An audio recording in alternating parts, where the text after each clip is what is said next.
In this tutorial, you'll learn how to create collection view layout with horizontal scrolling.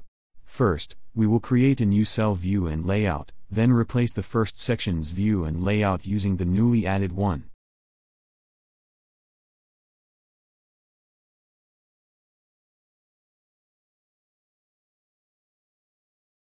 Create a new cell view, then add a text label to differentiate from the other cell view.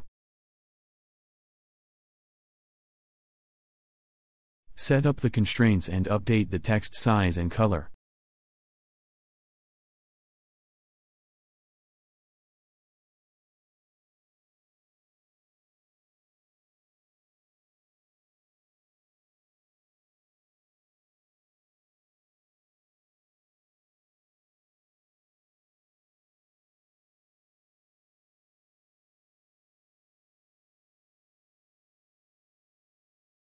Then, create a new layout.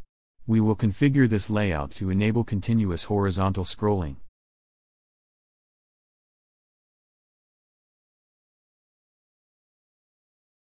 After new cell view and layout has been added, we need to set top section to use both of them.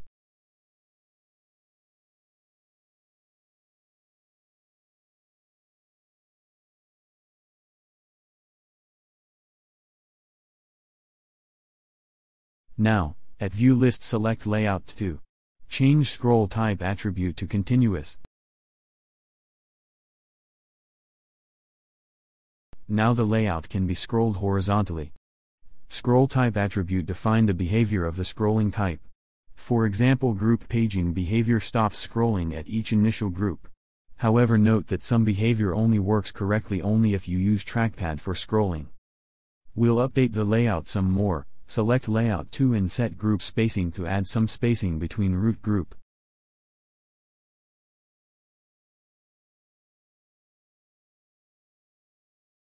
Select root group, set fraction width to 0.8. This shows a portion of width from the full width that indicate to the user this layout is available to be scrolled horizontally. Click Change icon at fraction height to change height type to absolute. Set absolute height to 250. The layout now is looking great. This concludes our tutorial.